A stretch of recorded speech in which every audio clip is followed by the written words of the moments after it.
Assalamualaikum warahmatullahi wabarakatuh.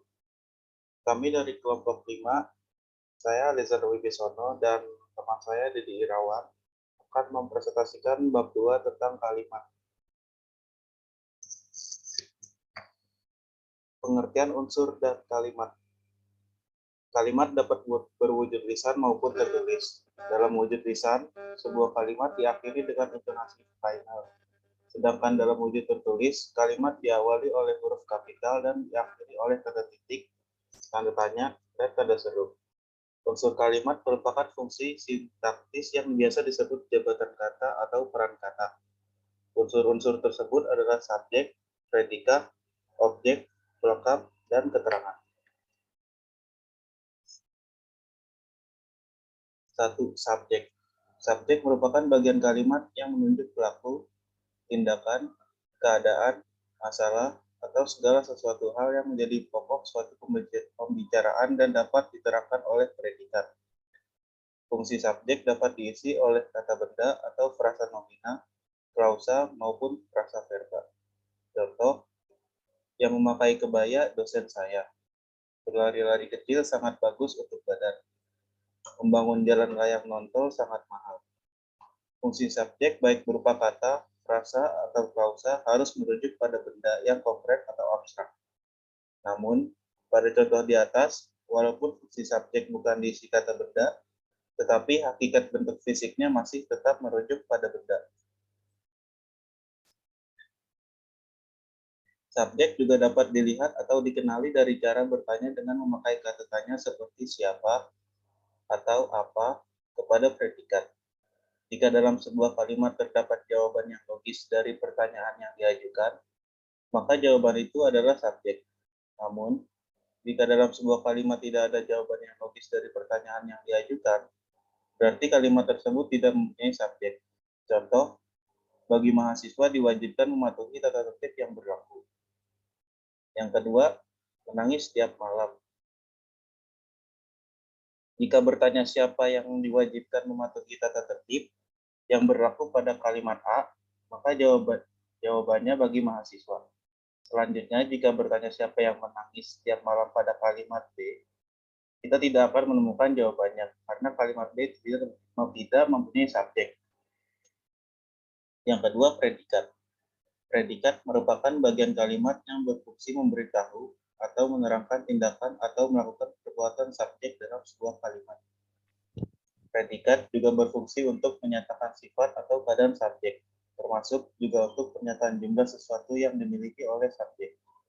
Contoh, kuda berlari, perempuan cantik sekali, Jakarta dalam keadaan kondusif. Kalimat yang memiliki predikat sebagai pembentuk kalimatnya, sedangkan contoh D dan E di bawah ini belum memiliki predikat karena tidak ada kata-kata yang menunjuk perbuatan, sifat, atau keadaan subjek atau pelaku. Contoh, Garut yang dikenal sebagai kota dodol. Guru yang baik hati itu.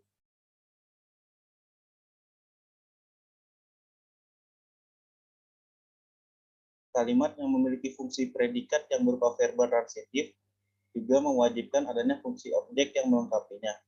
Contoh, ibu memasak titik-titik-titik. Anggota DPR merancang titik-titik-titik. Berbeda dengan contoh di atas yang fungsi predikatnya diisi oleh verba transitif. Contoh berikut adalah predikat yang diisi oleh verba intransitif, yakni verba yang tidak menuntut adanya objek untuk melengkapinya. Contoh, orang tua itu pulang, adik belajar. Oleh karena itu, adanya objek pada sebuah kalimat tidak terlalu wajib atau boleh tidak ada. Tidak seperti subjek dan predikat yang harus ada pada sebuah kalimat baku bahasa Indonesia.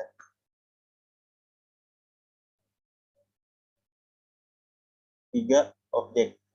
Objek merupakan bagian kalimat yang menjadi sasaran tindakan subjek dan melengkapi fungsi predikat.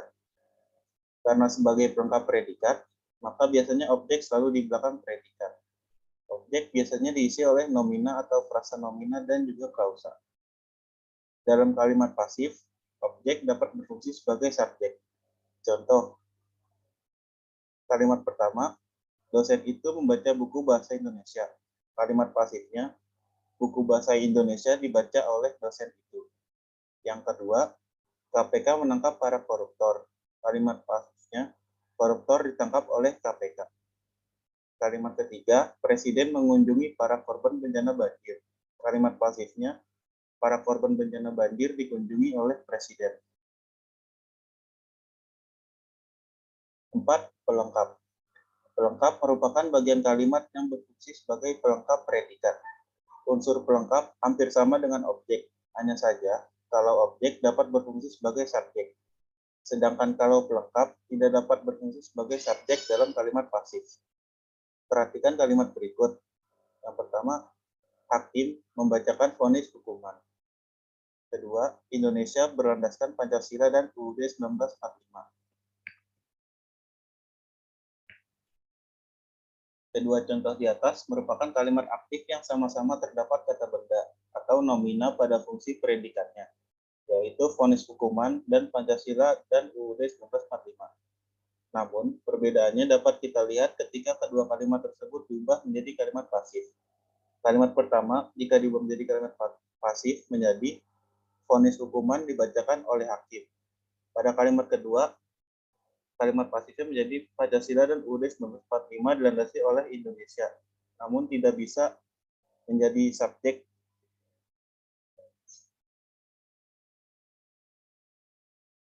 5. Keterangan. Keterangan merupakan bagian kalimat yang menerangkan lebih lanjut tentang subjek, predikat, dan juga objek dalam sebuah kalimat. Keterangan boleh ditempatkan di mana saja, boleh di awal, tengah, atau akhir kalimat. Keterangan ini dapat berupa adverbial, frasa nomina, frasa preposisional, atau juga dapat berupa klausa. Walaupun keterangan ini dapat diletakkan di mana saja, namun jangan sampai merubah makna sebuah kalimat. Contohnya, mahasiswa mengikuti ujian akhir semester sore itu. Mahasiswa sore itu mengikuti ujian akhir semester. Sore itu, mahasiswa mengikuti ujian akhir semester. Jenis keterangan dalam kalimat menurut Alwi dalam Spinoza 2003.366 yaitu 1. Keterangan tempat. Contoh, adik mengambilkan koran ayah di kursi itu. 2. Keterangan waktu. Contohnya yaitu kemarin siang Jakarta diguyur hujan. 3. Keterangan alat. Contoh, ibu memotong sayuran dengan pisau. 4. Yaitu keterangan tujuan.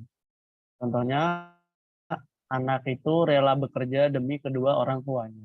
5. Keterangan cara. Contohnya adalah silakan kerjakan soal itu dengan seksama.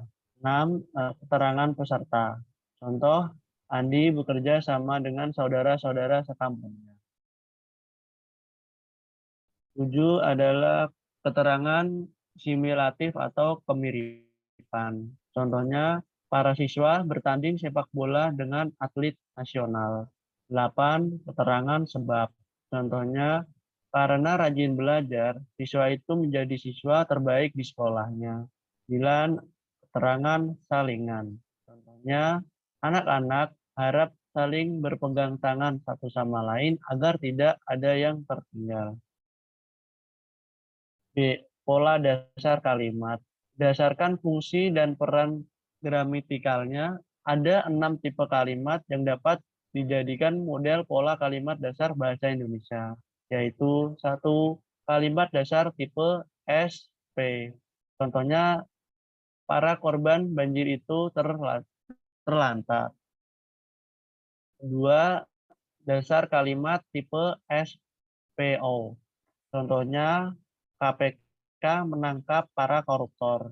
Subjeknya adalah KPK, menangkap adalah predikat, para koruptor adalah objek. 3. Kalimat dasar tipe SPL. Contohnya, tanjidor merupakan alat kesenian asli Betawi. 4. Yaitu kalimat dasar tipe SPKET. Contohnya, bencana itu terjadi 5 tahun yang lalu. 5. Dasar tipe SPO PEL. Contohnya yaitu polisi menangkap pelaku pencurian mobil. 7 yaitu kalimat dasar tipe SP Occurred, yaitu contohnya Pak Ade membimbing mahasiswa di kampus. C. Jenis kalimat. Kalimat dalam bahasa Indonesia dapat dibagi menjadi beberapa jenis. Dilihat menurut strukturnya, kalimat dapat dibagi menjadi kalimat tunggal dan kalimat majemuk. Kalimat majemuk ini kemudian dapat pula dibedakan menjadi kalimat majemuk setara atau koordinatif. Kalimat majemuk bertingkat subordinatif maupun kalimat majemuk campuran koordinatif subordinatif. Menurut Spinoza 2009 ding 162, kalimat dapat dibedakan menjadi beberapa jenis menurut A.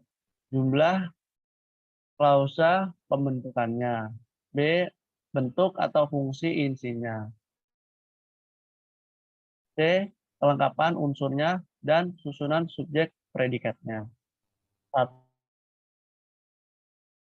Kalimat tunggal. Kalimat tunggal merupakan kalimat yang hanya mempunyai satu gagasan, itu kata subjek dan satu predikat. Biasanya kalimat tunggal ini berbentuk kuasa tunggal.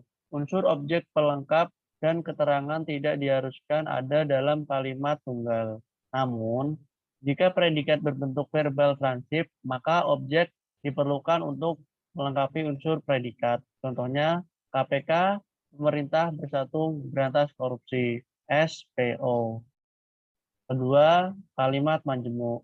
Kalimat majemuk merupakan kalimat yang dibentuk gabungan dua atau lebih klausa. Kalimat majemuk terbagi menjadi dua, yakni kalimat majemuk setara dan kalimat majemuk bertingkat. A. Kalimat majemuk setara.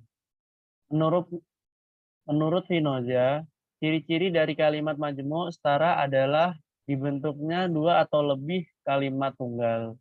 Dan B. Kedudukan kedua kalimat atau klausa tersebut sederajat. Dalam kalimat majemuk setara dapat konjungsi atau hubung yang biasanya terdiri dari baik maupun tetapi, sedangkan, atau, dan lalu. Perhatikan kalimat berikut. Para pejabat negara mempunyai rasa empati yang tinggi dan maupun memperjuangkan nasib masyarakat luas. Contoh di atas merupakan kalimat majemuk setara karena memiliki dua klausa yang sama penting atau setara. Penandaan yang memisahkan dua klausa dalam kalimat majemuk setara ini adalah dan. B. Kalimat majemuk bertingkat. Kalimat majemuk bertingkat juga terdiri dari gabungan beberapa klausa tunggal. Kedua klausa itu tidak sama rata atau tidak setara derajatnya, karena klausa yang keduanya merupakan peluasan dari klausa yang pertama. Perhatikan kalimat berikut. Para mahasiswa berdemonstrasi ketika para anggota DPR melakukan kunjungan kerja ke Eropa. Kalimat di atas terdiri dari dua klausa, namun klausa yang merupakan peluasan dari klausa pertama, antara klausa pertama dan klausa kedua, terdapat konjungsi atau hubungan yang menghubungkan kedua klausa tersebut, yakni ketika. D. Kalimat efektif. Kalimat dikatakan efektif apabila berhasil menyampaikan pesan, gagasan, perasaan, pemberitahuan sesuai dengan dimaksud si pembicara atau penulis. Era mendefinisikan kalimat efektif sebagai kalimat yang mempersoalkan bagaimana ia dapat mewakili secara tepat isi pikiran atau perasaan penulisnya, bagaimana ia dapat mewakilinya secara segar, dan sanggup menarik perhatian pembacanya terhadap apa yang dibicarakan. Dari penjelasan di atas, mengidentifikasikan bahwa kalimat dikatakan efektif apabila gagasan yang disampaikan oleh penulis dari kalimat tersebut dapat diterima secara utuh dan tepat oleh pembaca. Kalimat efektif juga kalimat yang tidak berlebih-lebihan dalam suatu penulisannya. Artinya, kalimat tersebut lugas, hemat, dan apa adanya. Syarat-syarat kalimat efektif. 1. Kesatuan gagasan. Setiap kalimat yang baik harus jelas memperhatikan kesatuan gagasannya. Mengandung satu ide pokok, tidak hanya itu. Karena kalimat pun harus memiliki keseimbangan yang harmonis antara lain pikiran dan struktur bahasa yang dipakai. 2. Koherensi yang baik dan kompak. Yang dimaksud dengan koherensi atau kepanduan yang baik dan kompak adalah hubungan timbal balik yang baik dan jelas antara unsur-unsur kata ataupun kelompok kata yang membentuk kalimat itu. 3. Penekanan. Dalam bahasa lisan, kita dapat mempergunakan intonasi, gerak-gerik, dan sebagainya untuk memberi tekanan pada suatu kata. Sedangkan dalam bahasa tertulis, hal tersebut tidak mungkin dilakukan. Penekanan kata dalam kalimat dapat menggunakan cara-cara seperti di bawah ini, yaitu mengubah posisi kata frasa dalam kalimat. 4. Variasi. Variasi merupakan suatu upaya yang bertolak belakang dengan repetisi. Jika repetisi lebih banyak menekankan kesamaan bentuk, maka variasi justru menghindarinya, agar tidak terlalu monoton. Untuk itu, dalam variasi terdapat dilakukan dengan cara berikut. A. Variasi sinonim kata. B. Variasi panjang pendeknya kalimat. C. Variasi penggunaan bentuk me dan di. D. Variasi dengan merubah posisi dalam kalimat. 5. Yaitu paralelisme. Paralelisme menempatkan gagasan-gagasan yang sangat penting dan sama fungsinya ke dalam suatu struktur atau konstruksi gramatikal yang sama. Paralelisme atau kesejajaran bentuk membantu memberikan kejelasan dan unsur gramatikal dengan memperhatikan bagian-bagian yang sederajat dalam konstruksi yang sama. 6. Penalaran atau logika. Yang dimaksud dengan jalan pikiran adalah suatu proses berpikir yang berusaha untuk menghubungkan fakta-fakta, menunjukkan pada suatu kesimpulan yang masuk akal. Tulisan-tulisan yang jelas dapat terarah merupakan perwujudan yang berpikir logis. Di bawah ini beberapa hal yang harus diketahui tentang proses berpikirnya logis itu, yaitu A. Definisi atau batasan. Definisi atau batasan yang tepat merupakan kunci dari ciri berpikir yang logis. Dan dengan demikian kita menjadi ciri-ciri menulis dengan logis. 1. Definisi berupa sinonim kata. 2. Definisi berdasarkan etimologi. Dan 3. Definisi formal atau real atau disebut dengan definisi logis. B. Generalisasi. Generalisasi adalah suatu pernyataan yang menyatakan bahwa apa yang benar mengenai beberapa hal yang semacamnya adalah benar atau berlakunya pula untuk kekayaan dan peristiwa atau hal yang sama. Sekian presentasi kami dari kelompok 5. Saya Dedi Irawan dan teman saya Ali Janturi Gosono. Kami mengucapkan terima kasih. Sekian, wassalamualaikum warahmatullahi wabarakatuh.